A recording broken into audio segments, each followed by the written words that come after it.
My grief is greater than my fear, is greater than my sorrow. Your love is the only.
Masa depan kami kepadamu. Kami percaya Yesus hidup. Pasti ada hari esok. Kami gak perlu takut dan khawatir, sebab Tuhan ada bersama dengan kami. Terima kasih buat pagi hari ini. Berkati Pastor Bobby yang akan menyampaikan kebenaran firman-Mu. Kami semua akan diberkati. Yang ada di ruangan ini, yang ada di rumah-rumah. Kami percaya kami semua akan belajar kebenaran firman-Mu. Dikuatkan, dimampukan, kasih-Mu, anugerah-Mu melimpah-limpah. Terima kasih Bapa. Kami bersyukur, kami siap mendengarkan firman-Mu. Dalam nama Yesus yang percaya bersama-sama katakan, amin. Tepuk tangan dulu buat Tuhan kita yang... Check 1, 2, amen, amen. Praise the Lord. Let us pray together. Mari kita berdoa bersama-sama. Lord Jesus, we thank you, we praise you. Terima kasih Tuhan, kami mengucap syukur. Kami percaya Tuhan, di mana 2-3 orang berkumpul demi nama-Mu, di situ Engkau ada di tengah-tengah mereka. Kami percaya ya Tuhan ya Yesus, pada pagi hari ini Kau ada bersama-sama dengan kami. Dan setiap kami yang datang bukanlah datang karena kebetulan, tapi karena Engkau ya Tuhan mempunyai rencana. Tuhan, Kau sudah atur sedemikian rupa hingga kami bisa ada di tempat ini, atau kami yang mendengarkan via online ya Tuhan juga tidak tune in dengan sia-sia dan juga tidak dengan hanya karena suatu kebetulan, tapi karena Engkau punya rencana. Thank you Jesus, kami buka hati kami, siap mendengarkan firman-Mu dalam nama Tuhan Yesus. Umat yang percaya katakan amin, amin, puji Tuhan. Halo semuanya yang mendengarkan online, yang via Zoom atau Facebook, saya sapa, shalom. Pertama-tama terima kasih Pastor Benny yang memberikan kesempatan untuk saya bisa sampaikan firman Tuhan pada pagi hari ini. Kalau saya ingat dan saya tidak salah, terakhir kali saya khotbah di NWC itu sebelum pandemi. So, before the pandemic ya Pastor Benny ya, kalau nggak salah late 2019, early 2020 ya. So anyway, thank you for the translator, Marcella. Thank you for helping. And we know that the Lord, the Holy Spirit will speak to my brothers who doesn't speak Indonesian, and anyone listening who doesn't speak Indonesian as well. I know that the translator will help you out somehow, okay? So, saya berterima kasih karena Pastor Benny saya sudah kenal dari tahun 2006, Bapak Ibu Saudara sekalian, 15 tahun. Dapatkah saudara bayangkan? Waktu 15 tahun yang lalu saya bertemu Pak Benny itu di 17 dan more. Itu masih gedungnya Bapak Ibu. Gedung gereja itu cuma dari pintu depan situ lah paling sampai ya meja hitam ini. itu cuman ada paling masuk bisa 20 orang Pak Benny, 25 at the most ya maybe.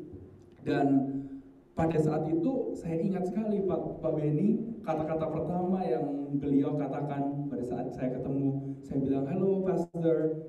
Beliau katakan, "Ya, we're trying to plant a church." Kami mencoba untuk memulai pelayanan, memulai gereja Bapak Ibu ya. Dan puji nama Tuhan, kalau hari ini NWC sudah memiliki sebuah gedung, itu anugerah Tuhan.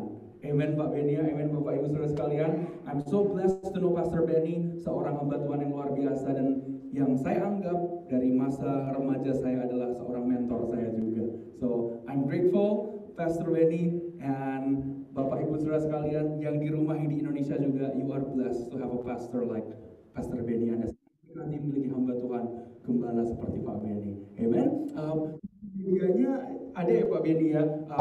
So today I brought you a gift. Saya membawa gift untuk Bapak Ibu Saudara sekalian. Sebuah buku yang saya tulis, buku renungan harian. Dulu saya bawa waktu itu terakhir kali itu hanya bahasa Inggrisnya Bapak Ibu. Tapi sekarang sudah ada bahasa Indonesianya. Nah, bagi yang mendengarkan online atau yang di Indonesia, di Jakarta, ingin mendapatkan kopi, nanti bisa message kepada Pastor Benny, akan dikirim e-book. Jadi akan dikirim PDF kopinya Bapak Ibu Saudara sekalian. Dan sahabat saya Laura yang di Indonesia yang membantu saya untuk cetak bahasa Indonesianya. So saya mengucap syukur juga karena kakak saya Felix juga membawakan gift untuk Bapak Ibu Saudara sekalian, buku yang ditulis My Brother Felix, Saudara ya, Selamat Tinggal Penyakit dan Anda Pemenang, dalam bahasa Indonesia. So tidak ada e-copy-nya, jadi ini hanya paper copy. Setelah kebaktian nanti bisa meminta kepada Pastor Benny, bisa mendapatkan satu kopi juga. Ini renungan harian Bapak Ibu Saudara sekalian. Dan Bapak Ibu Saudara sekalian yang tahu, kakak saya Felix sakit didiagnosa ALS di tahun 2007. Dokter bilang mungkin 1-2 tahun itu sudah mungkin akan tidak ada lagi umurnya ya Bapak Ibu. Tapi puji Tuhan, hidup sehari demi sehari. Seperti yang Yesus katakan, kesusahan sehari cukup untuk sehari. Hari esok memiliki kesusahannya sendiri. Jalani seperti itu demikian rupa. Sekarang sudah 14 tahun lebih.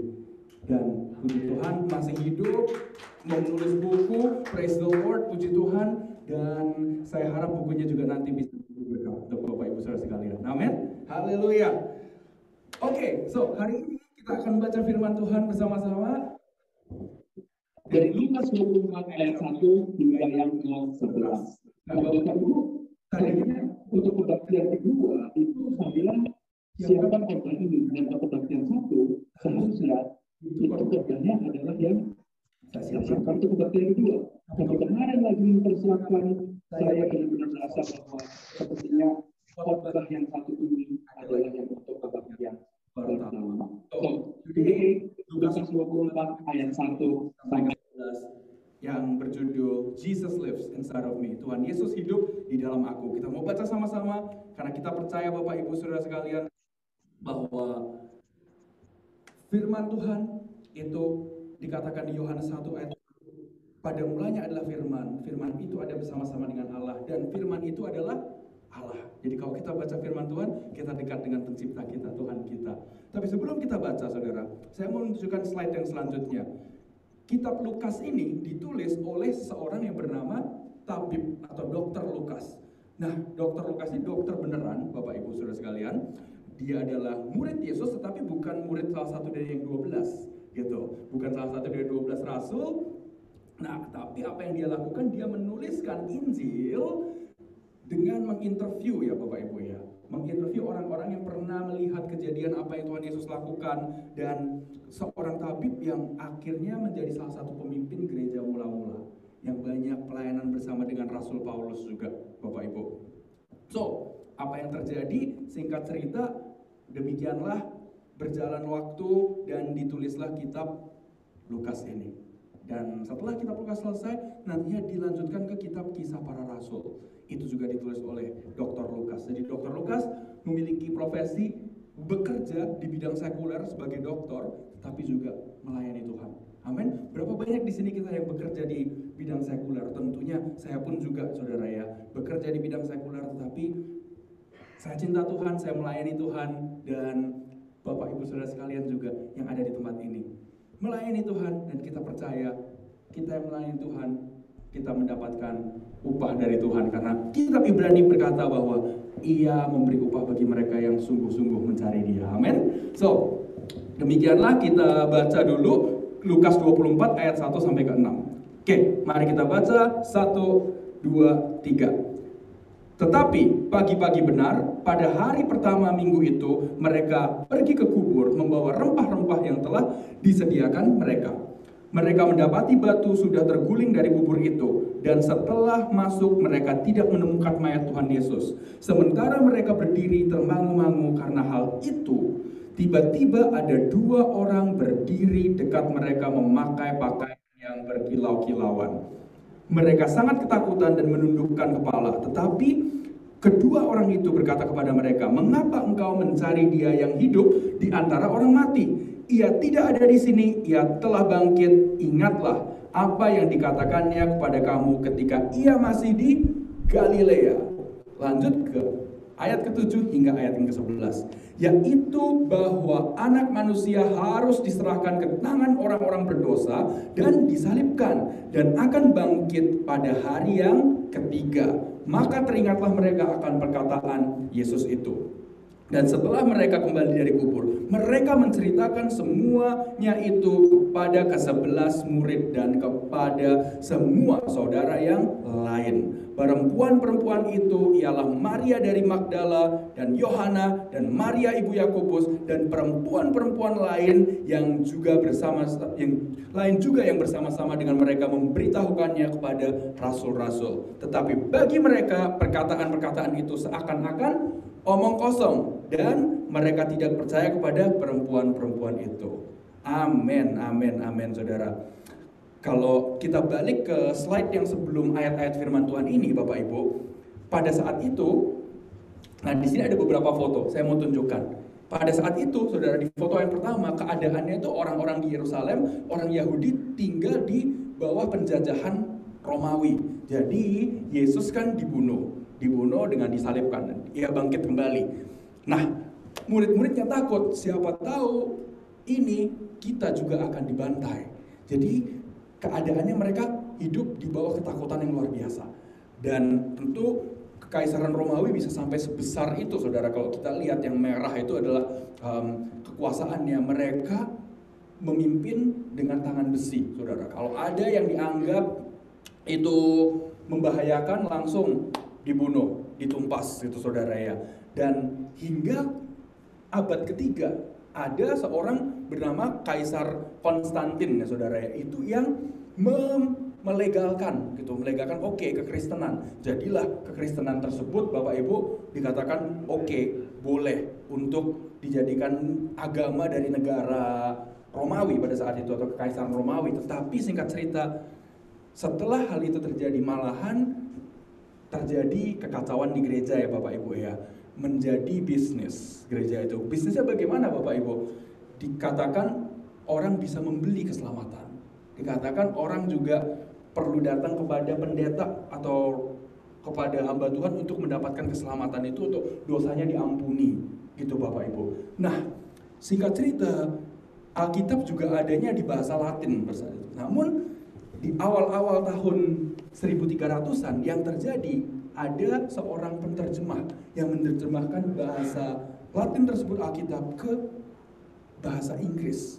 John Wycliffe namanya. Disitulah dimulai hampir masa reformasi. Reformasi yang terjadi apa, saudara? Yang terjadi orang-orang hamba-hamba Tuhan seperti Martin Luther, John Calvin, dan lain-lain itu, mereka mengatakan, pengajaran yang diajarkan itu tidak benar. Kalau orang perlu perantara untuk minta ampun kepada Tuhan, orang berdoa kepada orang-orang yang sudah meninggal, dan itu mereka percaya kita punya akses langsung kepada Bapa di surga karena Tuhan Yesus yang sudah mati untuk kita semua. Amin, Bapak Ibu. Dan singkat cerita, waktu terus berjalan hingga sekarang, dan kita ada di sini, Bapak Ibu, menerima kebenaran firman Tuhan karena kita tahu bahwa firman Tuhan yang kita baca ialah ya dan amin, dan kita punya akses langsung ke surga, kepada Bapa di surga, karena Yesus mati untuk kita. Amin Bapak Ibu. Dan kita bisa di rumah hanya berdoa saja, sudah langsung bisa bicara dengan Tuhan. Kita di tempat kerja berdoa, langsung ada connect dengan Tuhan. Amin Bapak Ibu. Dan 3 hal yang saya ingin share. Poin yang pertama saudara, dari kebangkitan Tuhan Yesus ini adalah 1, ingatlah kata-kata Tuhan Yesus. Murid-murid Tuhan di kitab Lukas itu pada takut saudara, karena apa? Mereka mendengar kata-kata Tuhan Yesus, tetapi banyak yang tidak mengingat. Amin. Dapatkah kita sama-sama katakan, ingatlah kata-kata Tuhan Yesus? 1, 2, 3. Ingatlah kata-kata Tuhan Yesus. Bapak Ibu Saudara sekalian, penting untuk kita mengingat kata-kata Tuhan Yesus. Sebab kenapa? Kalau kita nggak ingat, kita bisa takut. Kalau kita nggak ingat, kita bisa hidupnya pusing Bapak Ibu. Kenapa banyak orang yang depresi, takut, hidupnya merasa seperti putus asa karena mereka tidak ingat kata-kata Tuhan Yesus. Tuhan Yesus menjanjikan apa saudara? Di dunia ini kita akan mendapatkan kesusahan. Yes. Tetapi Tuhan Yesus minta untuk kita untuk menguatkan hati kita karena Ia telah menang atas dunia. Di kitab Yohanes pasal yang ketiga, ayat 16 sampai yang ke-17 saudara, dikatakan begini, karena begitu besar kasih Allah akan dunia ini, sehingga Ia telah mengaruniakan anaknya yang tunggal, supaya setiap orang yang percaya kepadanya tidak binasa, melainkan beroleh hidup yang kekal. Sebab Allah mengutus anaknya ke dunia bukan untuk menghakimi dunia, melainkan untuk menyelamatkannya oleh Dia. Amin. Allah mengutus anaknya supaya apa saudara? Lahir, mati dan bangkit. Tetapi nggak berhenti di situ. Tuhan Yesus akan kembali. Kembalinya Tuhan Yesus kapan? Kita nggak tahu Bapak Ibu Saudara sekalian. Bisakah habis kebaktian ini? Bisa. Bisakah besok? Bisa. 10 tahun lagi, 20 tahun lagi? Firman Tuhan mengatakan tidak ada yang tahu hari dan waktunya kapan Tuhan akan datang. Tapi karena kita tidak tahu ya kita bersiap siaga saudara. Amin. Karena kita tidak tahu, kita ingat terus kata-kata Tuhan. Tuhan bisa datang sewaktu-waktu. Karena itu kita ingat bahwa segalanya yang kita miliki itu sifatnya sementara Bapak Ibu.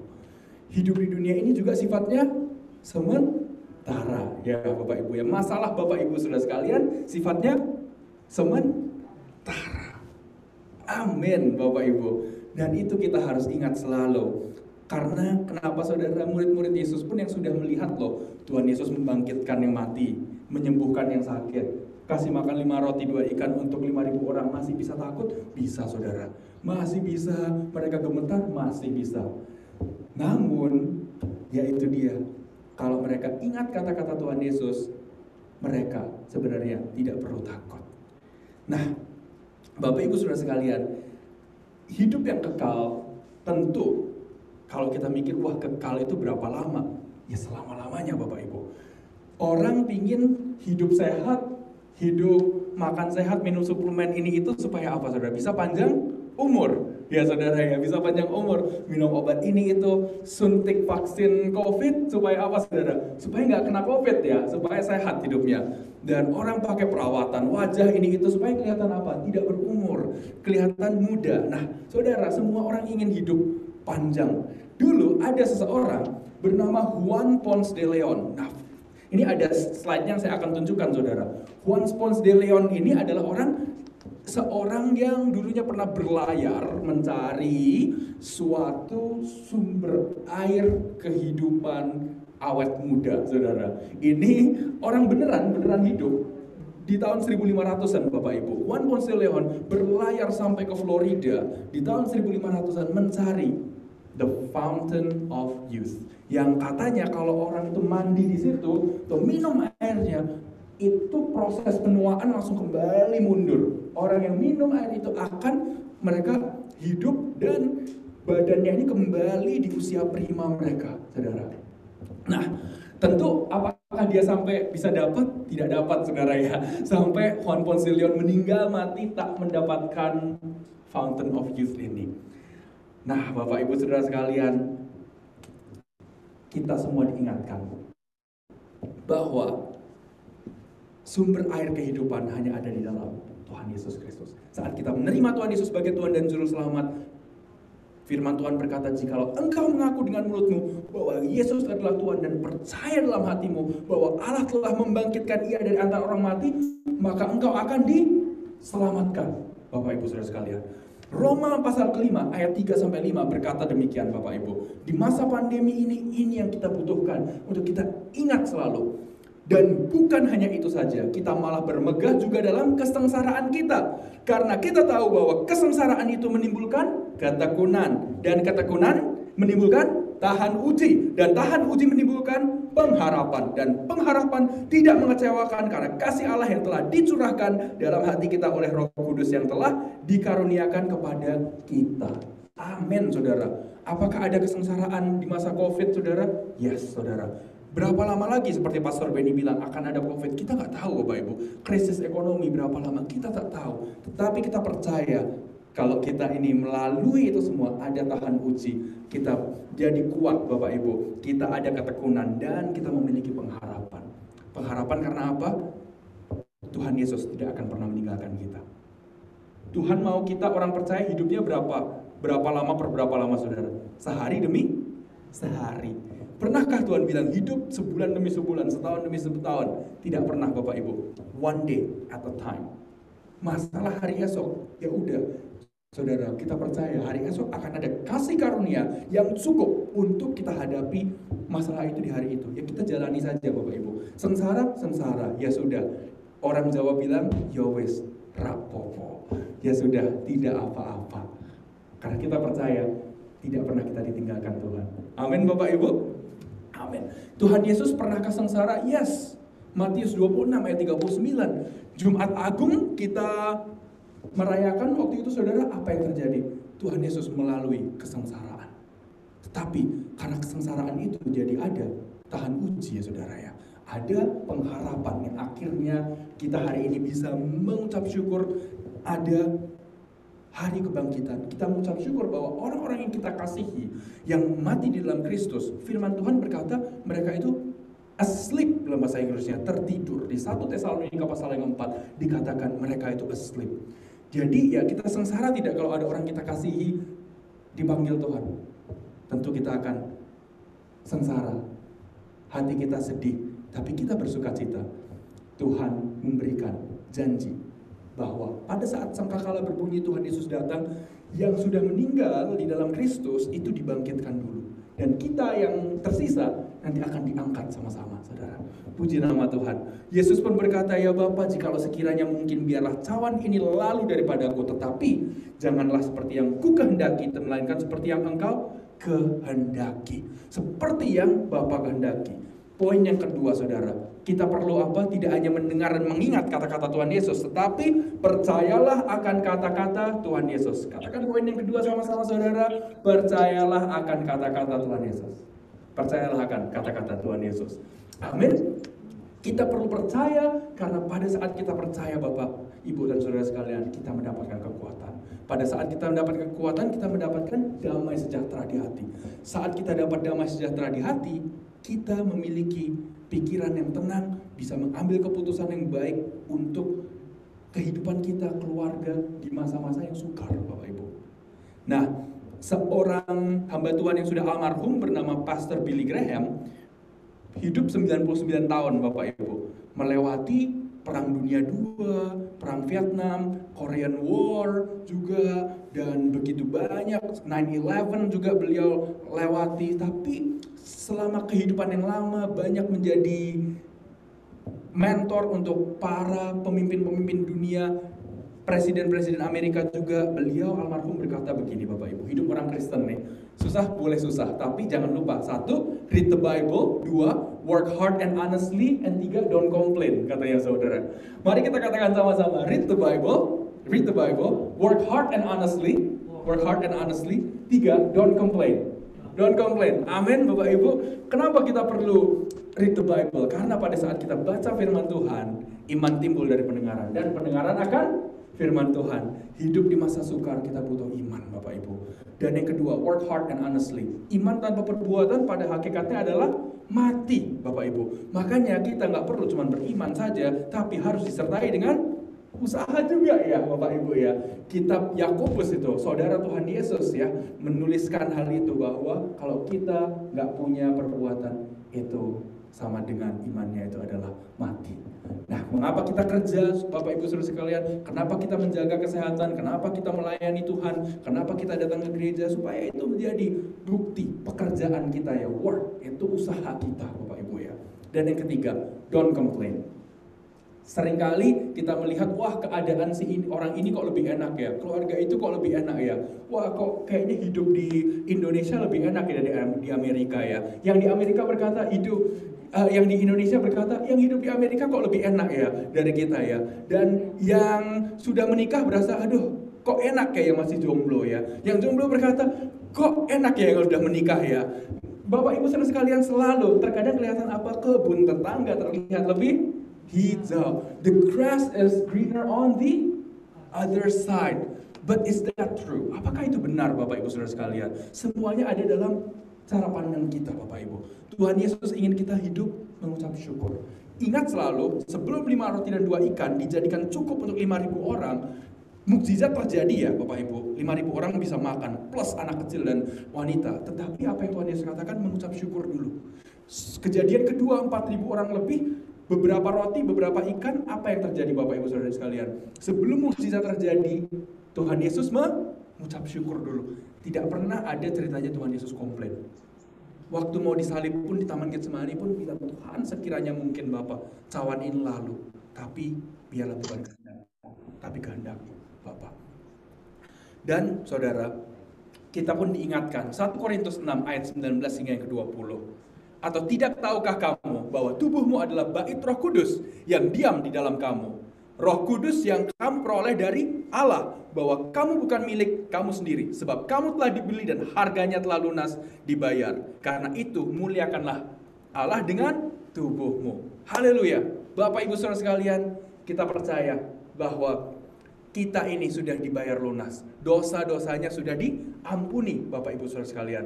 Dan orang banyak mencari di dalam dunia ini, saudara, jalan untuk bisa ke surga, gitu ya Bapak Ibu ya. Untuk dosanya diampuni. Ada yang percaya juga, wah kalau nanti kita meninggal, dosanya itu lebih banyak, atau perbuatan buruknya lebih banyak daripada perbuatan baiknya. Sebelum ke surga, kita akan disiksa sebentar, nanti sudah cukup penyiksaannya baru masuk surga. Tapi kita percaya Bapak Ibu, semuanya sudah paid in full, dibayar dengan lunas. Tidak ada lagi yang seperti itu Bapak Ibu. Atau ada yang merasa, wah nanti ini kita, kalau untuk mau masuk surga haruslah kita melakukan A, B, C, D, E yang lebih sebelum nanti saya meninggal. Saya harus pastikan nanti kalau sudah meninggal juga harus bla bla bla ini itu. Syaratnya seperti banyak sekali, tapi Yesus berkata, akulah jalan, kebenaran, dan hidup. Tidak ada yang bisa datang kepada Bapa kecuali melalui aku. Dan percayalah Bapak Ibu Saudara sekalian, saat kita percaya Yesus sebagai Tuhan dan Juru Selamat, dan bahwa Ia akan datang lagi kedua kalinya, kita telah diselamatkan. Darah anak domba membasuh dosa kita, hilang semuanya Bapak Ibu. Ingatlah seperti yang Yesus katakan kepada wanita yang kedapatan berzina Bapak Ibu Saudara sekalian. Dikatakan apa? Pergi dan jangan berbuat dosa lagi. Di kitab Yohanes 4 juga, wanita yang memiliki 5 suami, yang akhirnya tinggal dengan pria yang ke-6 yang bukan suaminya. Apa yang Tuhan Yesus katakan? Kalau kamu minum air ini, akan terus haus nantinya. Tapi kalau mendapatkan air dari sumber air kehidupan, tidak akan lagi haus. Maksudnya apa Bapak Ibu? Wanita itu pergi dari satu pria ke pria yang lain, ke pria yang lain, supaya merasa hidupnya itu ingin berarti. Tetapi tidak berarti malahan kehidupannya merasa lebih kosong. Tapi menemui pria yang sejati, Tuhan Yesus yang ketujuh. The perfect man lah saudara ya. Atau pria yang perfect. Tidak ada orang di dunia ini yang perfect, hanya Yesus. 100% Tuhan, 100% manusia. Perfect. Tuhan Yesus melayani wanita itu. Ia percaya Yesus. Hari itu juga mengabarkan Injil. Memberitakan sekampungnya mengenai Mesias. Hidupnya dari seorang yang berdosa, diampuni dosanya, menjadi penginjil Bapak Ibu. Bawa jiwa banyak orang menjadi mengenal Tuhan melalui kehidupan wanita ini. Dan kita percaya, poin yang ketiga saudara, yang terakhir, bertindaklah sesuai dengan kata-kata Tuhan Yesus. Seperti wanita itu saudara, di Yohanes 4. Kenapa penting bertindak sesuai dengan kata-kata Tuhan Yesus. Sebab Lukas pasal 24 ayat ke-32 berkata begini Bapak.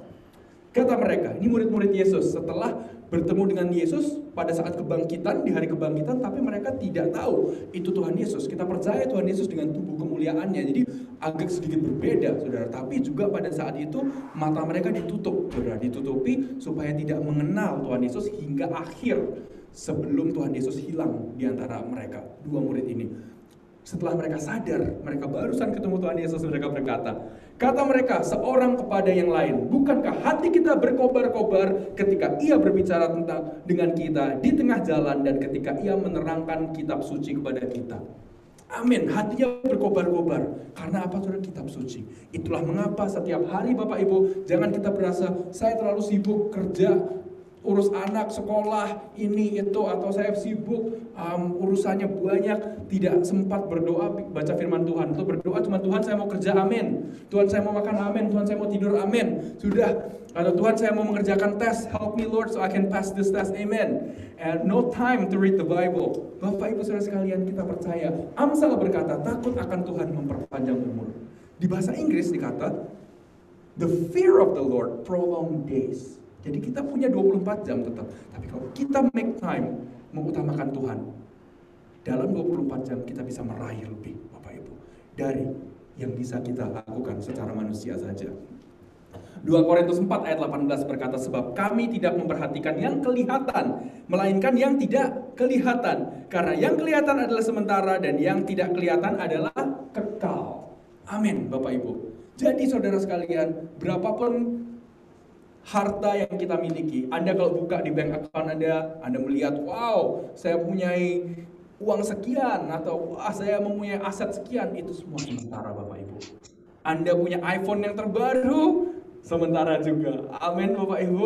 Anda bisa mendapatkan sebanyak manapun harta di dunia, itu semuanya sifatnya sementara. Baru-baru ini kalau Bapak Ibu dengar, ada anak muda yang terjun dari apartemen, jebret ke bawah sampai badannya itu meledak atau lepas ya Bapak Ibu, katanya kakinya ke tukang nasi goreng lah, dan nanti ada badannya nggak tahu ada bomnya atau enggak ya, badannya pun jadi ya udahlah meledak begitu Bapak Ibu.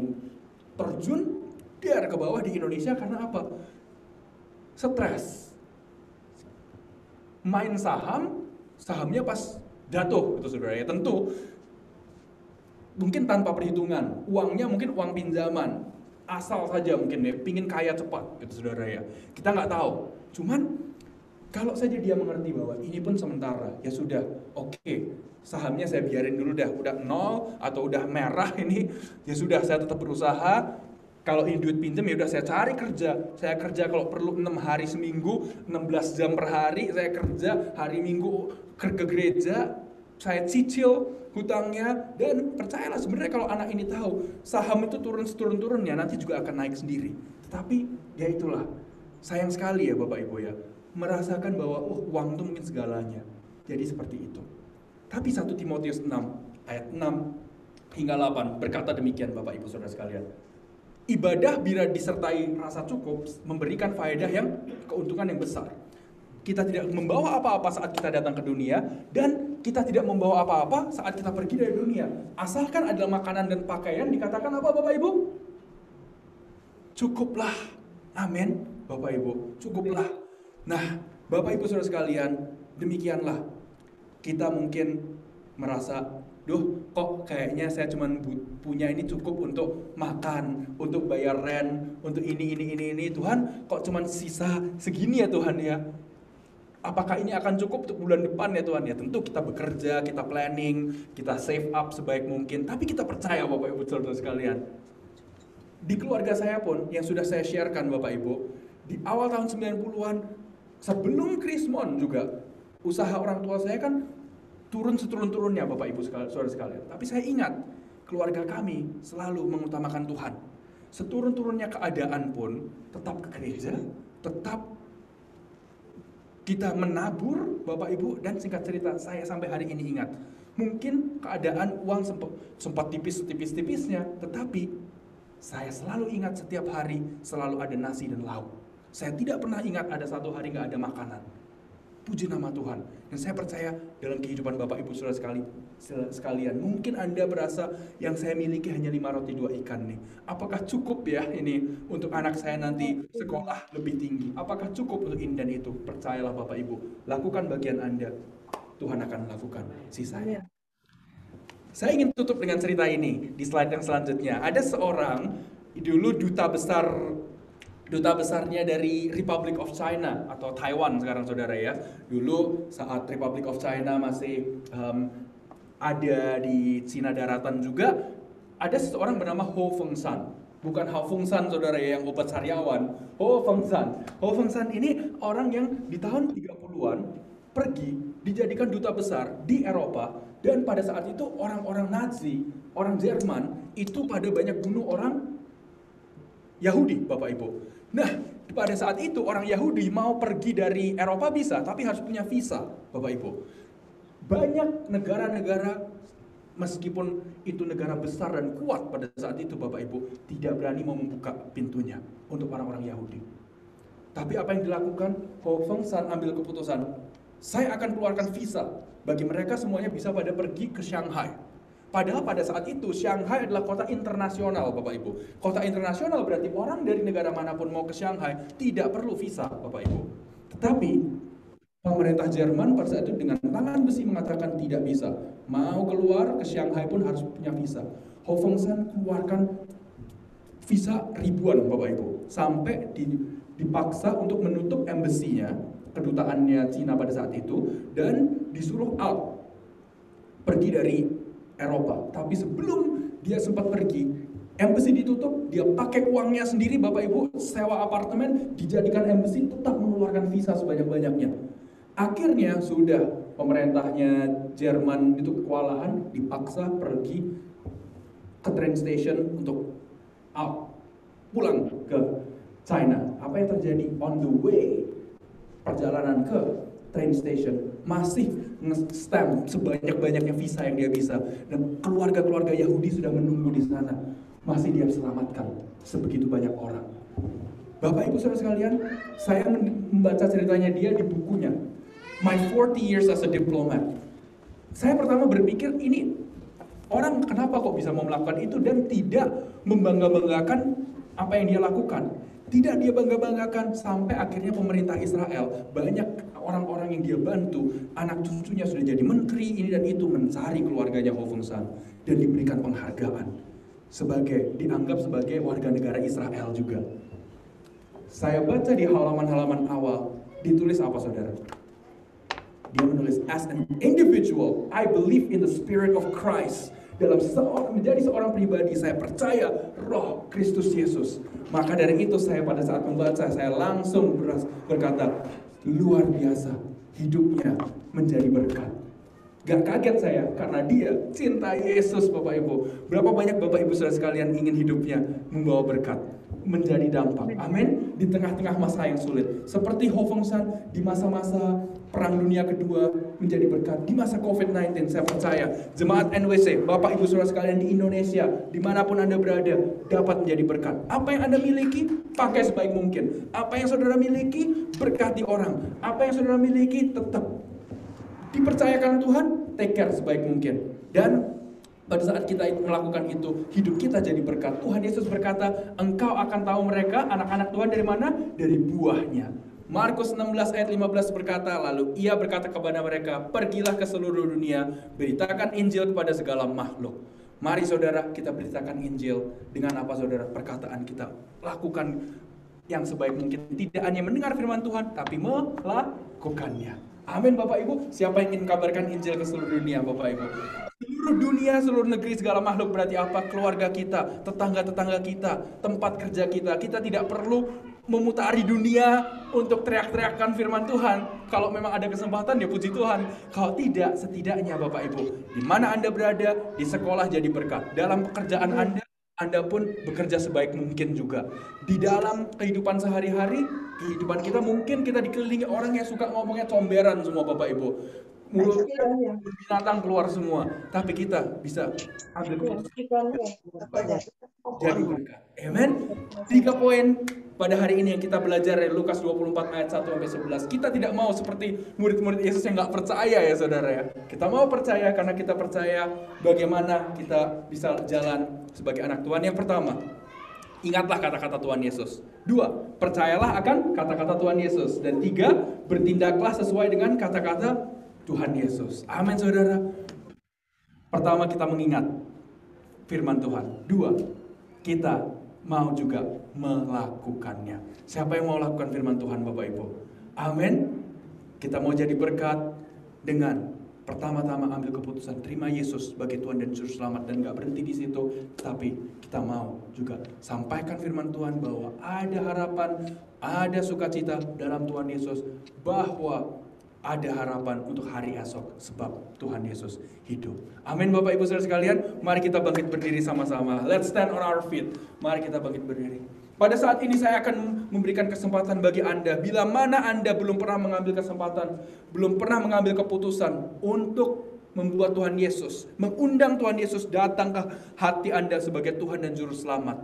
Pada pagi hari ini, jangan Anda selesai click off dari Zoom atau dari Facebook Live sebelum Anda ambil keputusan untuk terima Yesus sebagai Tuhan dan Juru Selamat. Firman Tuhan katakan di kitab Ibrani, hari ini jikalau engkau mendengar kata-katanya, janganlah keraskan hatimu. Bapak Ibu, mungkin ada bagi Anda yang sudah sering ke gereja, lama ke gereja tetapi tidak pernah ambil keputusan secara pribadi buat Tuhan Yesus sebagai Tuhan dan Juru Selamat. Mari pada hari ini terima Yesus, katakan, Tuhan Yesus, ampuni saya atas dosa-dosa saya.